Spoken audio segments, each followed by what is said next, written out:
Ազատությունը քրիստոնեական կյանքի ու քրիստոնեական աստվածաբանության կենտրոնական թեմաներից է, ընդհանրապես հավատքի կարևոր կոմպոնենտներից կազմող մասերից մեկն է։ Ուրեմն, երբ որ խոսում ենք ազատության մասին, պետք է կարողանանք բաժանել այս ազատությունը երկու մասերի՝ մարդու ազատություն ու Աստծո ազատություն։ Ուրեմն, բացարձակ ազատություն առանց որևէ սահմանի, առանց որևէ պայմանականության ունի եւ կարող է ունենալ միայն Աստված։ Այսինքն միայն Աստված է, որ գործում է բացարձակապես ազատ կամքով։ Եվ իդեպ մեր փրկության եւ քրիստոնեության յուրահատկությունը աշխարհի բոլոր կրոններից հենց կայում է սրանում, որ Աստված բացարձակապես իր ազատ կամքով սիրուց դրդված իրեն զոհեց հանուն մարդկանց։ Սա որևէ այլ կրոն չի կրկնում սա, ու չկա որևէ այլ կրոն, որի կենտրոնական գաղափարը լինի բացարձակ ազատ Աստված։ Մնացած բոլոր եւ միաստվածյան եւ բազմաստվածյան, կրոններում Աստծո ազատությունը սահմանափակ ազատություն է։ Եվ Աստված իր կամքով է, որ մարդկանց ներսում բնակվելով, մարդկանց մեջ իջնելով, ինքը իրեն սահմանափակում է։ Մարդկային ազատությունը նախ եւ առաջ բխում է Աստծուց, այսինքն արդեն իսկ պայմանական է եւ արդեն իսկ սահմանափակ է, բայց հնարավոր է միայն այն դեպքում, եթե սահմանափակ է եւ բխում է Աստծուց։ Մենք մի տեսակ պարադոքսալ, իրար հերքող երկու հասկացությունների մեջ ենք քննարկում ազատության թեման, որովհետև մի կողմից եթե չկան ոչ մի սահման, չկա նաև որևէ բան, չկա ազատություն, մյուս կողմից էլ եթե կան սահմաններ կամ պայմանականություններ, նշանակում է կատարյալ չէ ազատությունը, բայց եթե ավելի կենցաղային մակարդակում սանկալենք, այս թեմայից կարելի է երկար խոսել ըստ փիլիսոփայական տարբեր հայացքների, չգիտեմ, օրինակ ըստ Կանտի զուտ բանականության քննության, ըստ Նիցշեի կարելի է խոսել, տարբեր ֆրանսիացի փիլիսոփաների եւ այլն, ուզում եմ ասեմ, սա անսպառ ու շատ լայն թեմա է, բայց ավելի կենցաղային, ավելի ընկալելի լինելու համար մարդկային կյանքում ազատության ընկալման մասին խոսելիս պետք է ասենք, որ մեր ազատությունը ուղիղ այնքան է, ինչքան մեր ախորժակն է, ինչքան մենք ուզում ենք ինչ-որ մի բան անել, որովհետև ինչքան շատ բան ես դու ուզում անել, այնքան առնչվում ես քո ազատության սահմանափակումներին։ Ինչքան քիչ բան ես ուզում անես, այնքան այդ քո քչի մեջ դու այնքան ավելի ազատ ես։ Եվ բոլոր ազատազրկումներն էլ, պետական առումով բանտային կյանքը ինքը վերջի վերջո հնարավորությունների սահմանափակում է, ենթադրում իրանից։ Մարդկային կյանքում գործելու մեր ազատությունը որոշվում է մեր ցանկություններով, թե ինչ ենք մենք ուզում։ Եվ մեր ցանկությունները նաև սահման են դնում մեր ազատության։ Որտեղ կա ազատություն, պետք է լինի իշխանություն, եւ մարդուն տրված է ինքնիշխանություն, այսինքն որ մարդը լինի սեփական գործողությունների, սեփական արարքների որոշողը եւ պատասխանատուն։ Քանի որ պետությունը ինքը համակեցության, կոնկրետ աշխարհագրական կոնկրետ տարածքում, կոնկրետ մարդկանց համակեցության օրենքների մասին է, համակեցության պայմանների մասին է, այս համակեցությունը կարելի է ապահովել միայն այն ժամանակ, երբ որ ազատությունները լինեն կոնկրետ գնահատելի, թե ինչ մարդ որքան ազատություն ունի, եւ այս առումով իհարկե օրենք հասկացողությունը ինքը համակարգման համար բավականին օգտակար է, բայց ինչպես մենք տեսնում ենք մարդկության ողջ պատմության ընթացքում եւ հիմա երբեք լավ օրենքները չեն ապահովում լավ հասարակական կյանքը կամ հանցագործությունների չլինելը, այլ հանցագործությունների, մեղքի, մարդկային դժբախտությունների նվազեցմանը միայն նպաստում է մարդու արժեհամակարգը եւ իր աշխարհայացը։ Երբեք ու երբեք անգամ ամենալավ օրենքը չի փրկում մարդուն մահվանից, օրինակ հիմա հարբած վիճակում ղեկին չնստելու օրենք կա երևի բոլոր երկրներում, աշխարհի, բայց բոլոր երկրներում դրա պատճառով լինում են լիքը մահվան դեպքեր։ չգողանալու մարդասպանությունը արգելող օրենքներ կան ու պատիժներով շատ լավ մտածված եւ այլն, բայց դա միևնույն է չի կանխում մարդասպանությունները ու գողությունները։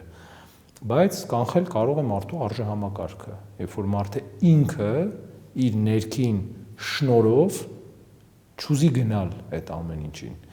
Եվ ուղղակի մի խնդիր կա, որ ոչ մի պետություն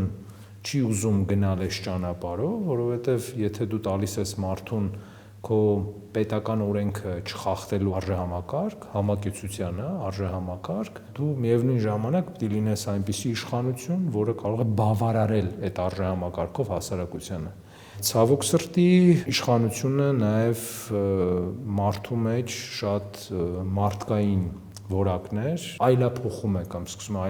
այլ հայացք տալ, հա, մարդուն, շատ մարդկային արժեքների։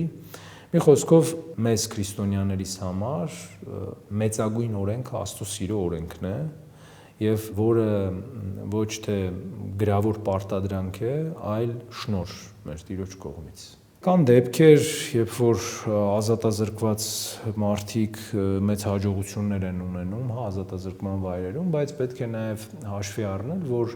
պատմության ընթացքում ազատազրկումները կամ բանտային ընդհանրապես համակարգերը իրանք բավականին փոփոխություն են կրել։ Օրինակ հին Հռոմում, երբ որ մարդուն բանտարկում էին, դա բաց տարածություն էր, հա, այսինքն մի վանդակի մեջ էր մարդը եւ շատերը կարող էին գալ, գնալ նրա մոտ, տեսակցել նրան, ինքը կարող էր խոսել այդ մարդկանց հետ եւ դրա համար օրինակ Պողոս Առաքյալը ունի բանտարկության ժամանակվա նամակները, շատ սրբեր, Իգնատիոս Լեոնացին, Հովան Ոսկեբերանը, ովքեր բանտարկված լինելով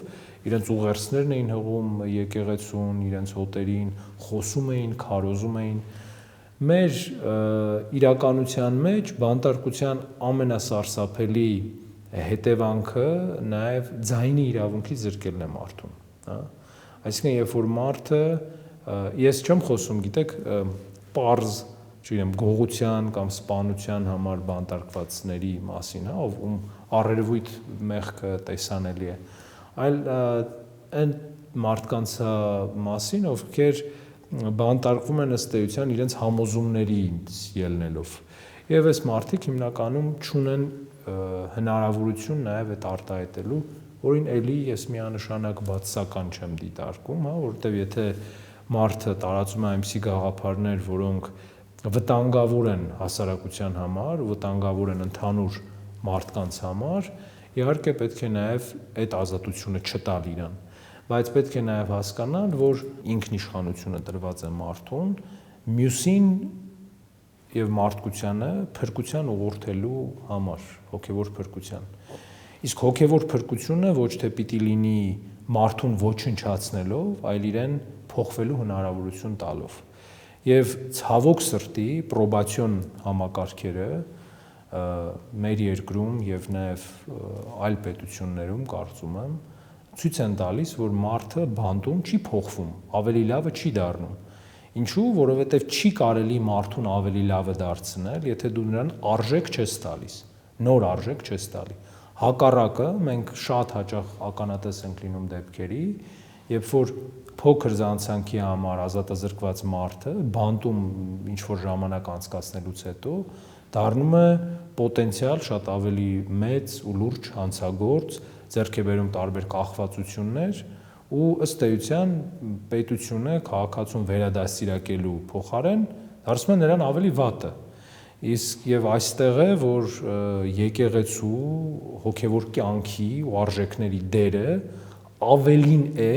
քան այդ բանտի շենքային պայմանները եւ մնացած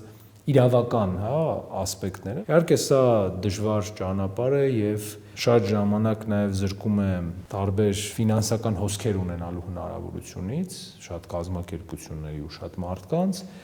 Դրա համար այտենց ընդհանուր լռություն է պահպանվում այս առումով ու թվում է, որ շատ բնական ու նորմալ է, որ մարդը պիտի օրինակ 20 տարի կամ 5 տարի հարկատուրների, հա, հաշվին ապրի ինչ-որ միտեղ բանտային համակարգում եւ դուրս գա ավելի վտանգավոր, ոչ բարեփոխված։ Կարելի է հարկատուների ընդհանրապես պետության ֆինանսները ծախսել միայն նրա համար, որպեսզի այս մարդը փոխվի, ոչ թե ավելի վատը դառնա։ Մեր ազատությունը մեր անձն է, հա? Այսինքն մեզնից յուրաքանչյուրը ծնվում է անձ, բայց այս անձ լինելուց բացի մենք մեր ազատ ընտրությամբ պիտի դառնանք անհատ, պիտի ունենանք անուն, պիտի ունենանք կենսագրություն, պիտի ունենանք որոշումներ, պիտի ունենանք նաև պատասխանատվություն այդ որոշումների համար։ Ելից գրքում, երբ որ Աստված մորենու մեջ կանչում է Մովսեսին, ինքը չի ասում, հեյ դու որ կանգնած ես, արի, ասում է Մովսես, ինչու եւ ինչ է սա նշանակում, որ Աստված անուն առ անուն ճանաչում է մեզ։ Եվ մեր փրկությունը եկեղեցով փրկության մեջ նաև լինելու է անհատական փրկություն, հա, այսինքն անձը իր գործերի համար, իր որոշումների համար ու իր ազատության կիրառման համար պատասխան է տալու։ Հիմա մի փոքր փորձենք Կանտի զուտ բանականության քննության աչքերով նայել այս բանին։ Արդյոք ազատությունը համատարած երևույթ է։ Միանշանակ ոչ։ Մարդը շատ փոքր ազատություն ունի իր կյանքում, որովհետև ըստ էության մեր ընտրությունները կախված են մեր ծնված ժամանակից, մեր ազգությունից, մեր սեռից, մեր բարեկամներից, մեր այն միջավայրից, որտեղ մենք մեծանում ենք, այդ հայացքներից, որ մեզ տալիս են, հա, այսինքն մենք մեր համար շատ զարմանալի է լինում, չէ, երբ որ ինչ որ դժվար սոցիալական վիճակով ապրող մարդկանց երեխան մեկը մի անգամ գիտնական է դառնում կամ բան, բայց եթե օրինակ գիտնականների երեխան է գիտնական դառնում, մենք դրան նայում ենք նորմալ։ Եվ հիմնականում, չնայած բացառություններ լինում են, բայց հիմնականում հենց գիտնականների երեխաներն են գիտնականներ դառնում, հա, քաղաքական գործիչների երեխաներն են բիզնեսմեններ ու քաղաքական գործիչներ դառնում, այսինքն սա ընդունված կարգ է եւ հա ինչ որ բացառություններ կան, բայց այդ բացառությունները միայն հաստատում են օրինաչափությունը։ Եվ մեր ազատությունը մեր կյանքում եւ ընտրությունը մենք չգիտենք թե երբ է լինելու, հա, որովհետեւ մեր կյանքում գալիս է գեթ մի պահ, որ մենք ազատ ենք, որ մենք որևէ հանգամանքով պայմանավորված չի մեր ընտրությունը, այլ միայն մեր ու Աստծո հարաբերություններով, եւ հենց սրա համար էլ մենք պատասխան ենք տալու։ Եվ ինչքան որ քիչ է ազատության պահերը, այնքան ազատությունը ավելի թանկ է։ Եվ այնքան մարդու կյանքը ու պատրաստվածությունը այդ ազատությունը ապրելու, այնքան ավելի շատ պիտի լինի։ Եվ եկեղեցական կանոնները, ոչ կենցաղային եկեղեցական կանոնները, հա, ավելի ասենք բարոյականությունը, հա, եկեղեցու կամ ապրելակերպի, կենսակերպի կանոնները, սրանք մարդուն սովորեցնում են ազատ լինել, որովհետև մարդը ինքնին իծն է, չգիտի ազատ ապրել, որովհետև ինքը ավելի հակված է եւ ավելի ենթակա է իր բնազդներին, իր միջավայրին տուրք տալու եւ այդպես որոշումներ կայացնելու, քան թե ազատ լինելու, հա։ Ազատությունը սկսում է այն ժամանակ, այն պահից, երբ մարդը հասկանում է, որ ինքը Աստծո պատկերն ու նմանությունը ունի իր մեջ, որ ինքը միակ արարածն է, միակ արարածը ամբողջ տիեզերքում, որ կարող է գործել առանց պատճառահետևանքային կապի։ Մարդը միակն է, ում որոշումը կարող է չունենալ պատճառ, հա, որ մարդը ուղղակի ուզի ու անի։ Եվ մեր շատ սրբեր եկեղեցում տոնելի հենց այն մարդիկ էին, որոնք առանց որևէ պատճառի որոշեցին Քրիստոսին հետևել։ Օրինակ Սուրբ Արսենը, որ իշխանական հարստությամբ ապրող մարդ էր, ոչ մի կարիք չուներ, ոչ մի խնդիր չուներ ու տեսավ Քրիստոսին, ուզեց հետևել նրան։ Չկար ոչ մի պատճառ։ Մարդը ինքն իրենով շատ բան անել չի կարող։ Եվ մարդուն իր Աստծո պատկերն ու նմանությունը վերականգնելու համար պետք է Աստծո հետ միանալ։ Գիտեք, քրիստոնեական կյանքում, ընդհանրապես հոգևոր կյանքում երկու ծայրահեղություններ կան մարդիկ, մտածողներ, ուղղություններ, ովքեր կարծում են, որ մարդը որևէ դեր չունի իր հոգևոր կյանքում եւ իր փրկության մեջ, եւ հակառակը կան ուղղություններ, որոնք մտածում են, որ ամբողջ պատասխանատվությունը եւ փրկվելու ամբողջ այս ճանապարհը զուտ մարդու վրա է դրված եւ Աստված ուղղակի նայում է այդ ամեն ինչին, կհասնի թե չի հասնի։ Բայց Հայաստանից առաքելական Սուրբ եկեղեցին տեսնում է մարդու կյանքը եւ մարդու փրկությունը Աստծո մարդացումով եւ մարդու աստվածացմամբ։ Եվ մեղքից ազատվելու համար, տեսեք, եթե մենք այս օրինակը շատ են բերում մեր եկեղեցու հայրերը, երկաթը ժանգից մաքրելու համար կրակին են մոտեցնում, հա? Եվ մի պահ է գալիս, որ կրակը եւ երկաթը մեկ են դառնում իրար։ Երկաթը մնում է երկաթ, կրակը մնում է կրակ, բայց այս process-ի հետևանքով ժանգից մաքրվում է։ Նույն ձևի մարդը կարող է ազատվել մեղքերից միայն այն դեպքում, եթե ինքը Աստծո հետ է ապրում, Աստծո մոտ է ապրում։ Իսկ Աստծո մոտ ու Աստծո հետ ապրելու կարևոր երկու պայման կա։ Առաջինը, որ ավետարանում ասվում է, սիրել Աստծուն ու սիրել մարդկանց, եւ երկրորդը աղոթական կյանքը։ Որևէ մարդ ավելի հոգևոր չէ կամ չի կարող հոգևոր լինել զուտ բարոյականությամբ, հա, ինչպես ընդունված է ասել, չգիտեմ, չեմ սպանում, չեմ խաբում, չեմ գողանում, ուրեմն դե քրիստոնյա եմ, բայց քրիստոնեությունը սա չէ զուտ, որտեղ մեռած մարդն էլ ոչ խաբում է, ոչ գողանում է, ոչ է մեկին սպանում, բայց չես ասի, որ քրիստոնյա է։ Այլ հոգևոր կյանքը սկսում է այն պահից, երբ մենք աղոթական կյանքի մեջ ենք, որովհետև Աստծո հետ միությունը հնարավոր է միայն աղոթական կյանքի միջոցով։ Մեր Տեր Հիսուս Քրիստոս վերջին ընթրիքի ժամանակ, կիսելով հացը, թաթախելով գինու մեջ, տվեց իր աշակերտներին, ասեց.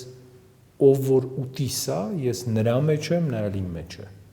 Ուրեմն, եթե մենք աղոթական միություն չունենք, աղոթքի մեջ չենք, աղոթող մարդիկ չենք, մեր ոչ մի կենաց, ոչ մի մոմավառություն, հա, ոչ մի ինքնահռչակ բարոյականություն չի կարող մեզ ավելի լավը դարձնել։ Մարդկությունը ամեն կերպ փորձում է չլինել պատասխանատու